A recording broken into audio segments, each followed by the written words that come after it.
In this session, I want to show you how we can do something very exciting. We create our first line by writing a script. Therefore, we look into Rhino Grasshopper. Before we start drawing a line, I want to show you how you can change the background of your viewport to see only the line without this grid background and the coordinate system. Therefore, right-click on the top view and go to Grid Options. And here you find under the Grid Document Properties the three check boxes where you can show the grid lines and you can show the grid axis. And the last checkbox, Show World Axis icon. This is this gray icon. Which you can also let disappear, or we can keep it for our orientation. If you press OK, you see we have a white background. We can increase the size, so we have only the white viewport. And what we need now, we need our example file that you can download again below the video. It's the same that you used also for the other, or that I provided for the other demonstration, the Hello World example. Go to File, Recent Files, or Open Document and navigate to the place where you stored your file, or if you have already opened it, you will find it under the Recent Files, Programming Basic Concepts. If you open it, you see the example 1. That's the one that we will use now. In order to see something that the component generates, we need to activate it, we need to enable it, because all the example scripts are disabled. To enable it, right-click on the component and press Enable in the context menu. And then you see the color of the component changes from this equally gray to light gray, and now it's activated. Nothing happens. This is because if you open the script, what you see if you scroll down to the code, to the first part of the code, everything is in green. This means it's out commented. So all the code is deactivated. The compiler cannot read, or it tells the compiler that it shouldn't read anything, it shouldn't execute the commands. To uncomment it, or to activate the code again, you need to delete the slashes, like this. So now if I run the script, it prints again the hello world, in this case hello real world. I changed the string. What you see here in addition is you can add another, or you can extend the string by an operator, in this case the plus operator. So here you see I use the declare to my string variable, which has this string that I assigned to it. And now I take the string and say, please use the string and add 1, 2, 3 to it, and then print it after I added the 3 numbers. And what happens? You see 1, 2, 3 is added. You can write this line in a short version if you delete the second variable name and say my string equals plus something, then you will have the same result. If I run it again, oops, that's not true, because you need to change it. By the way, here you see what happens if you cause an error, if you write something the wrong way. Your output window tells you that there is an error. In this case, the operator plus cannot apply it to a type string, which means I need to reverse it to plus equals, and after I changed it to this form, to this syntax, and it works again. So this means I add the second part to my string. I extend the string and then I output the string. Okay. Now if I want to deactivate this part, I can do this either by putting slashes in front of each line, or if you want to uncomment a block, then you can use the star slash, or respectively the slash star for the beginning of a block that you want to deactivate, and it's ended by a star slash. This means here is the end of the deactivated part of my code, so I can write again here a new code. And to activate the part, we need to remove the slash star slash part, and now I activated the code which draws a line. You see on top of this small part, this block of a code, I added a comment. So this is not meant to activate it, because this is not an executable code. You see it already here with the red underlines. This means the compiler cannot read what you've written here. If I run it, I get again this error message. Tells me a semicolon is expected in line 74. So here this line is not correctly ended, but even if I add a semicolon, it still doesn't work, because this is just a comment for me to understand my own code that I've written. So this means create a line in Rhino is what happens in the following. This kind of commenting your code style, that's very important for you to apply or to add comments in your code, to remember your own or others who will read the code in the future what you have done here. And believe me, you will forget what your code means if you do not add a lot of comments to it. Okay, so comments are important. Please apply them. Describe what you do in your code. What do we see here now? First of all, let's see what happens if the code runs correctly. I draw a line. Here, a green line. It's green because I selected the component that draws the line. If I unselect it, I got a red line. What we can do to draw a thicker line, to see it better, you can go to the viewport properties or the display options, and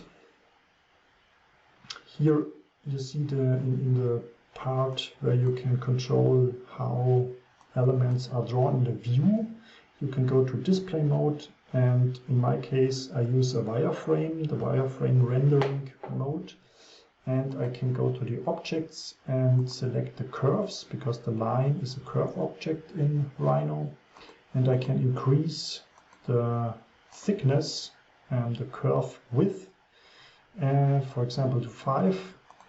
Then I have a thicker line which I can see better. Okay, now back to the code. What have we done? We declared a new variable, so that's a new data type that I've not introduced so far. That's a point3D. That's a data type from Rhino Grasshopper, from Rhino. To draw a line, we need to define the start and the end point of the line, so the point from which we want to draw the line and to the point we want to draw it. Therefore, we declared a variable from point. That's the name of the variable that you can change. I've called it from point. It's the data type point3D. And now, in order to create a more complex data type, we need the keyword new, which says I want to create a new instance of the class point3D, of the data type. And if you open the parenthesis, it opens a context menu or context information, which disappears for some reason. In this case, it tells me, sometimes it didn't work correctly, but that's fine. So it tells me the possibilities that I can use to create a point. In this case, it tells me I need 3 double values. So you remember these are floating point numbers separated by the commas. That's what I've done in the following, but let's see if I can show you this context menu. Didn't work, so we will look into it in another example, because you have seen it's 1 out of 5 possibilities that I use here. This is 1 of 5, and normally you can move your mouse over the 1 of 5 and you can go through the other possibilities. Anyway, now we define the first point, 3D. In this case, we use 0 and 0 for the x coordinate and the x variable for the y coordinate, and for the z we use again 0, which we don't use. So where does this x comes from? That's a variable that we read from our input parameter. So here our x input gives us a number that's controlled here by a slider. I will show you later how to add the slider. But this is taken from this input value and used as the y coordinate for this line, which may be a little bit confusing. You can also change it and say, okay, that's the x coordinate that I want to use.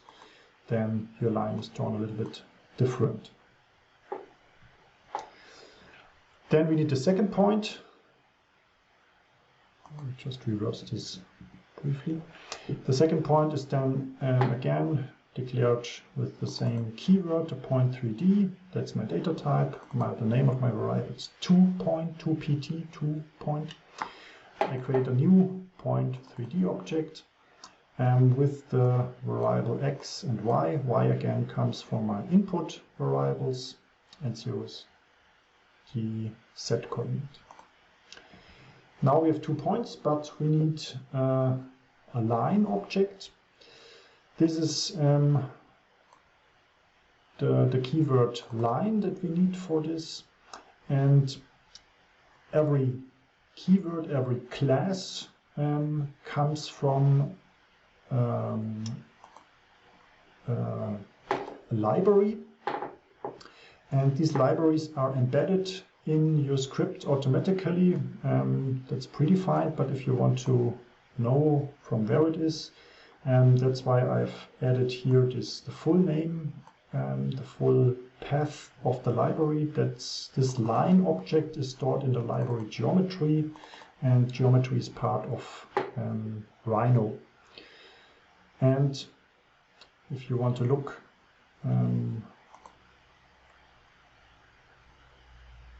where is it here? Using rhino.geometry, this means that's a library that is embedded automatically in your script window. Usually you don't need to write this path, so if I delete it, it still works. It creates a line object. And I've just added it for you to understand that this line comes from this namespace. I will show you later how you can find all objects in the Rhino namespace and the corresponding description, how it can be generated, or how objects from the name from a certain library in the namespace can be created.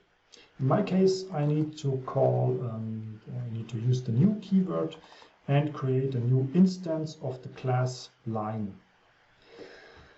So classes are certain data structures in object-oriented programming. I don't want to go into the detail here, just that you've heard it. So we create an instance of the predefined structure that creates a line. And to create a line, again, we can ask for the information that we need to create the line. Maybe this works. No. Once again, we need the point from which we want to draw the line to the point we want to draw the line. So I will use, so as it's written here, you need two 0.3D objects, and I use my from point to point for this, or as information to create this instance. Now I created a line. What I need to do to draw the line is I need to send it to the output of my component. That's the output variable. That's the reference object A, object A, and I can send every kind of data to this output, because object, that's the base class from which all other classes inherit from, means you can send everything to your output. If I don't do this, then I run my code and nothing happens. So you see the line disappears because I have created it, but I have not sent it to the output. Everything that you send to the output of your component, if it's a drawable object, then it is drawn by Rhino.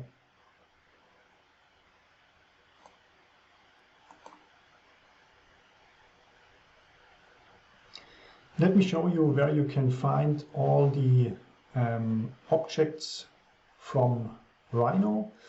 If you Google Rhino Common, then you will find the Rhino Common API, so the Application Programming Interface API.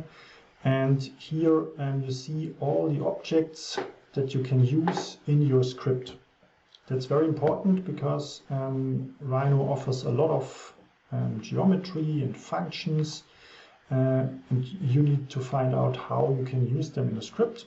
And if you want to do your own research, or if you want to look for the description of an object that we've used, then you need to go to this documentation. So everything is described in the Rhino Common API, and here, as I mentioned before, you find the Rhino geometry namespace. You can read the description, what this is. The geometry namespace contains geometric types used in Rhino. Examples are lines, curves, meshes, boundary representations. So I used the basic example type line. And you can find the line in this list of classes, respectively structures, data structures. If you scroll down to data structures, here we find the basic types like arcs, circles, cylinders, and here's our line object. If you click on the line, then you will find a short description, represents start and end point, single line segment. It's in the namespace Rhino geometry. And you need to include this assembly as well, but these are details that you don't need to understand. This is more interesting. What I wanted to show you, there are different ways to create a line instance. So construct a new line segment between 2 points. That's what we used in our script, a line from point 3D to point 3D. There are other ways. You can also create a line with different data types. In this case, you use a vector 3D, or you use 2 points, or a point and a vector. A vector is basically the same as a point 3D. Or what you can do as well, you can use the double values directly. So the x, y, and z coordinate from the point, and the x, y, and z coordinate to the point where we want to draw the line to. A line has also properties, so you can ask from which point, from which x coordinate and y coordinate and from z coordinate your point is drawn from, respectively. From is then the point 3D object. You can also click on these things. Then you see this will return you a point 3D data type if you call this property. We will see later how we call or how we use properties. There are also methods, so you can compute, for example, from your created line the distance to a point. But this may lead too far. And we go back to the namespace. Here is our line object. You can find here other objects that you may want to experiment with. For example, a rectangle. So we want to draw a rectangle in a 3D space. We can look into it, how this works. So it tells us that we can draw a rectangle, for example, by defining the plane on which we want to draw a rectangle, because we are in a three-dimensional space. We can draw it on any arbitrary plane. We will use the XY plane, and then we need 2 points, which defines the corners of a point. It's probably the bottom left and top right, or the top left and bottom right corner. We will see. So we can use this information to create a rectangle. Therefore, we go back to our Rhino grasshopper and our script window. Now we don't want to draw a line anymore. We want to draw a rectangle. So again, here I've added the comment that I want to create my rectangle. In this case, I don't use the points, I use the width and length information to create the rectangle. We can look into the description. Here, the first way, that's the plane and 2 intervals, respectively 2 double values. And the description is it initializes a new rectangle with the width and height information that you need to create a rectangle. That's what we want to do here.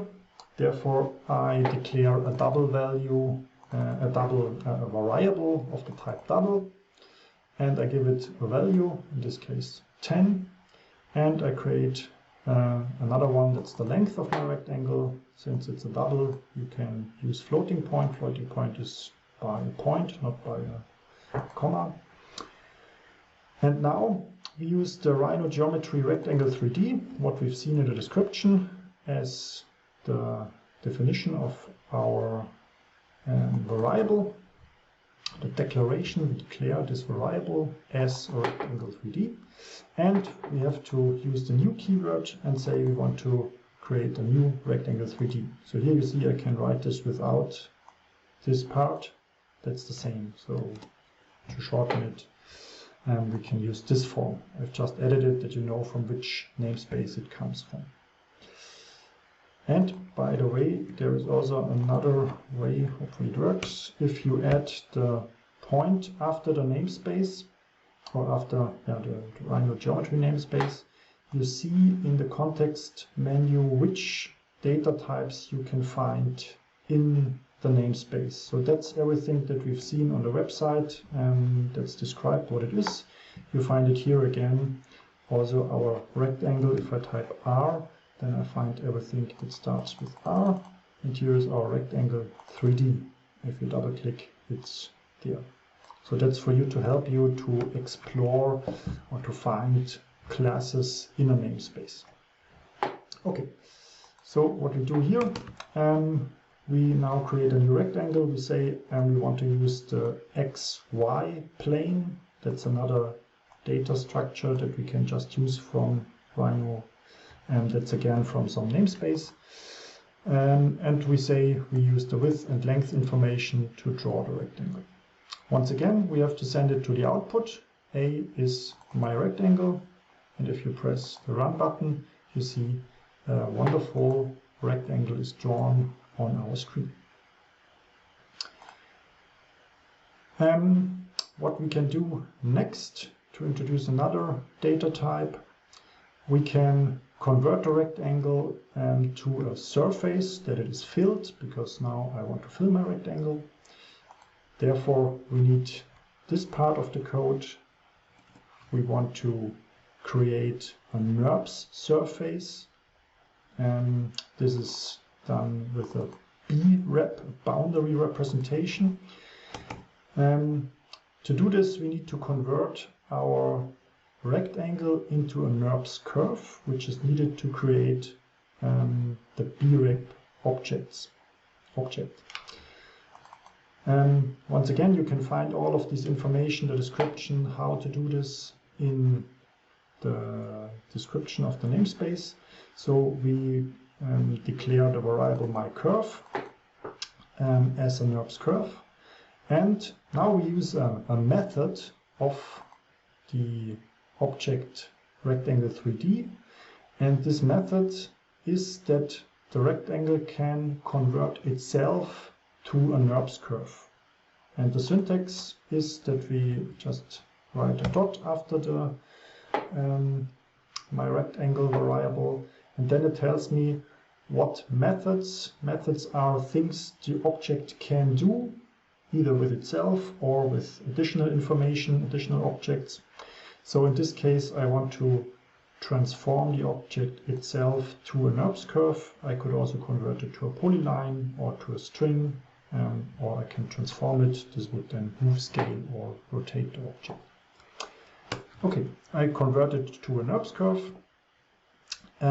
but this wouldn't help to create a surface in the next step. So we can look what happened so far.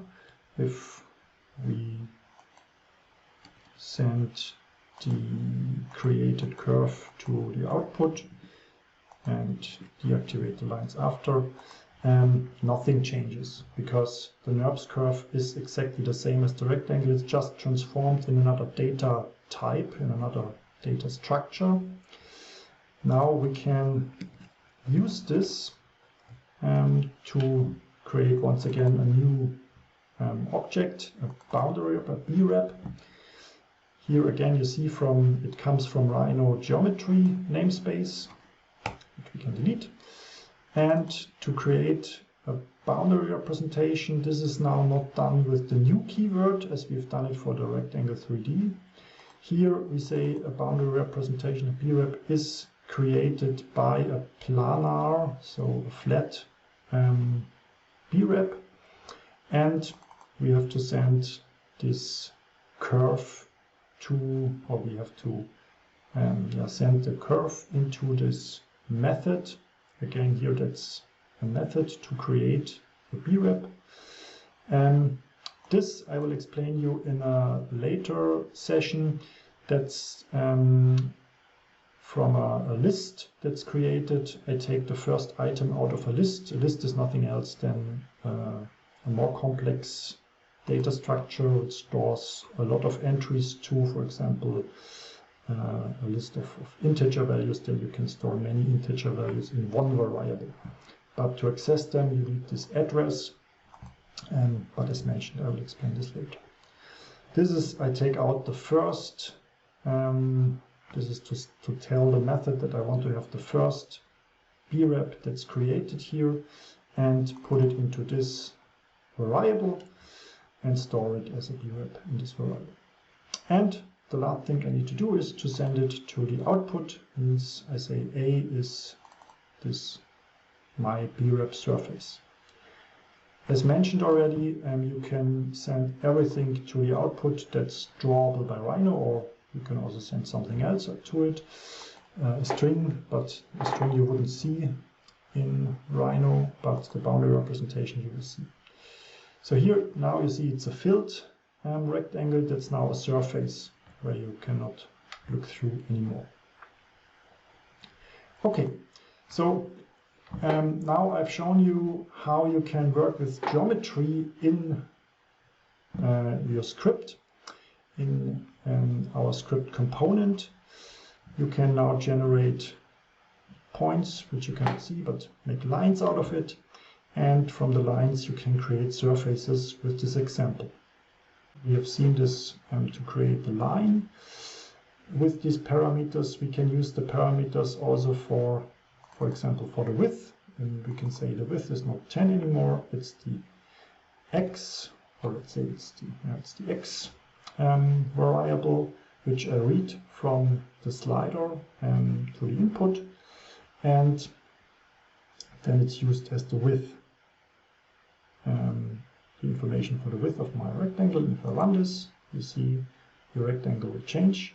And now I can control it with this slider, because the value of my slider is sent to the input of the x variable, and this is used for the width of my rectangle, and the width is again here. I could also write directly the x into this place, and then the same would happen, but then I wouldn't need this variable.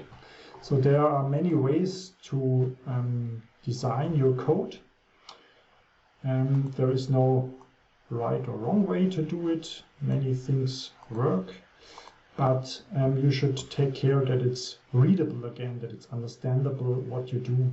So therefore it's a good idea to introduce a variable that's called width and use the more abstract x information, and then work with the width. You can also call it width of my rectangle or something like this. So the idea is really that you explore, that you experiment a lot with these code examples, because only if you write your own code, you will find out that it's extremely difficult in the beginning to do it in the right way. So that's now really a critical phase for you to learn programming. You need to write code, you need to experiment with it. And in this case, I provide you a starting point where you can change variables. You can change here the values of the variable just to understand what will be the effect. So if you change the length, that's the height of the object in this case.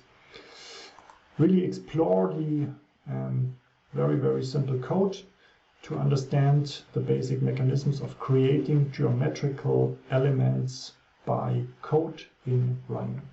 With this, I wish you good luck and enjoy writing codes on your own.